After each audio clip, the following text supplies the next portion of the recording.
Hey everyone, it's Mr. Lyle again. Last time we were together, we looked at the boiling points of diatomic molecules, and the general trend was that the heavier the molecule, the more electrons it has, the greater its London dispersion forces would be. And when that happens, you have also higher boiling points. But I noted in kind of a preview that if I just look down here at two elements, what we see is that O2 has a higher boiling point than F2 does. And that's a little bit strange. It's strange for a couple of reasons. If I compare the two molecules to one another, O2 is lighter than F2. O2 has fewer electrons than F2, and yet its boiling point of 90 Kelvin is just a little bit higher than F2's. It goes against the trend. So, what's the explanation for that?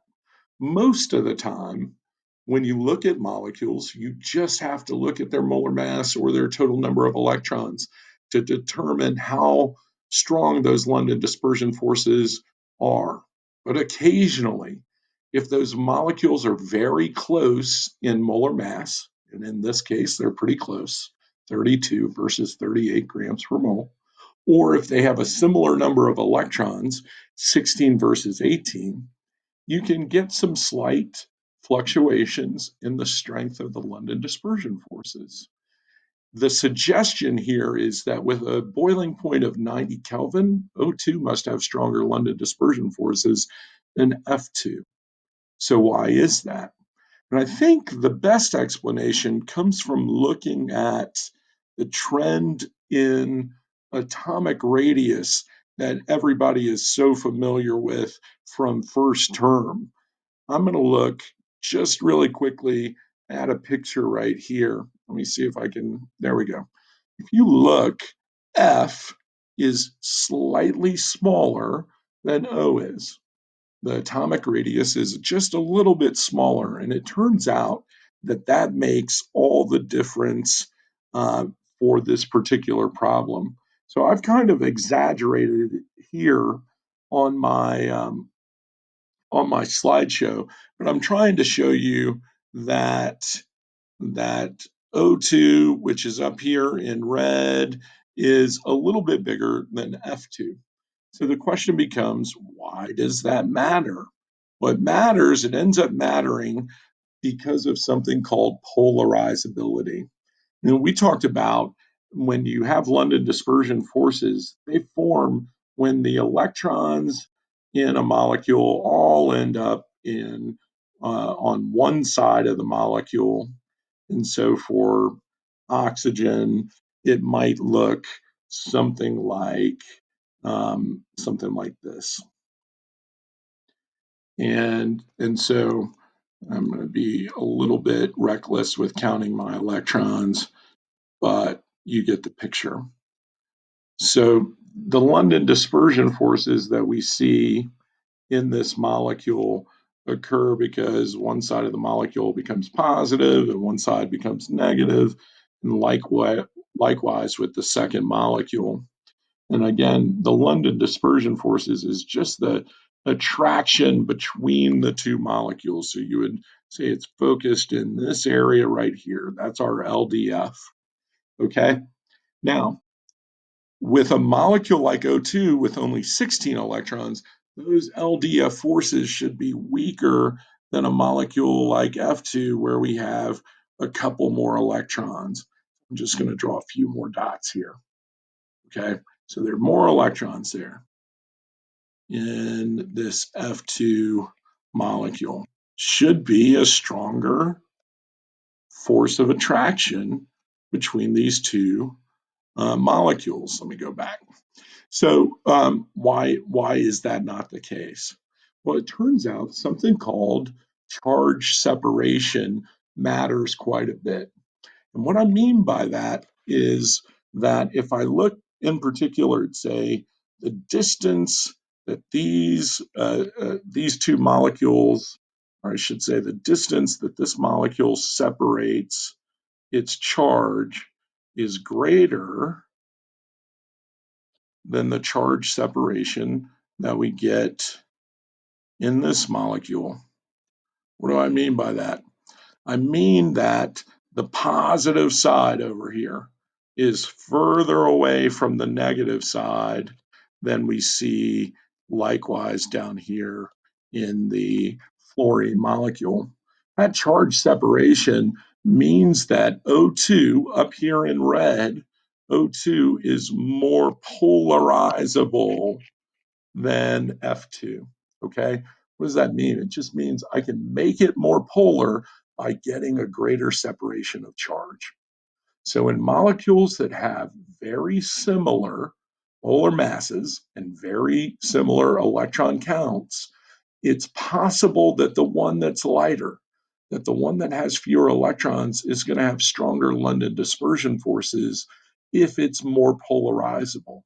And when will it be more polarizable? It's going to be more polarizable if it's a larger molecule in terms of its volume, not its mass. Okay? So that kind of explains why O2 has the higher boiling point than F2. Now, it turns out this idea is really important in what we call branched alkanes. I've got a series of 3 different isomers of the molecule pentane. Pentane is an alkane that has the formula C5H12. And over here on the left-hand side, it's a straight chain alkane. I know it doesn't look straight, but that's what we call it. It's a straight chain alkane of 5 carbons and 12 hydrogens.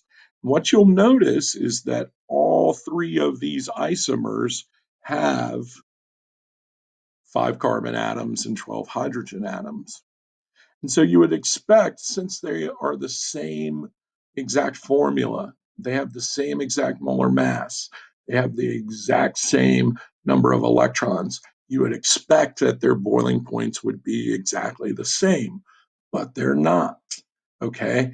And the question becomes, why don't they have the same boiling point? Okay.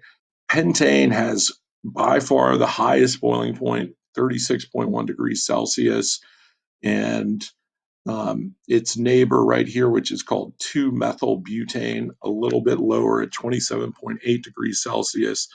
And finally, what we call 2,2-dimethylpropane has a boiling point of 10 degrees Celsius. Well, if they're the same size in terms of mass and in terms of the number of electrons, the only thing we have left to explain the difference in boiling points is polarizability.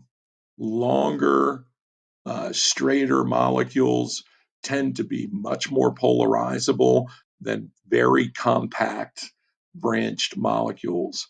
So if I look again over here at C5H12 pentane, the distance from the left side of the molecule to the right side of the molecule is pretty big. And so I could get a big separation of charge with that.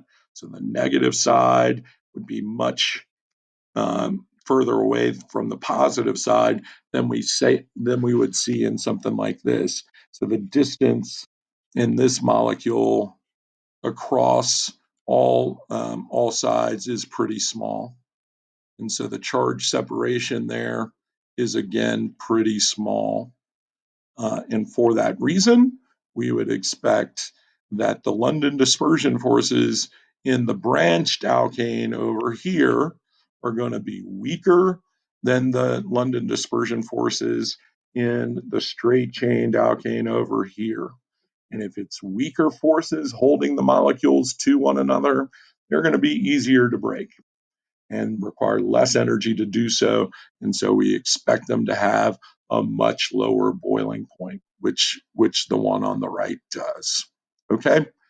One last thing, just to kind of wrap things up when it comes to London dispersion forces and really all intermolecular forces, even though we've only talked about London dispersion forces so far, is that we need to emphasize just how weak these London dispersion forces are in reality.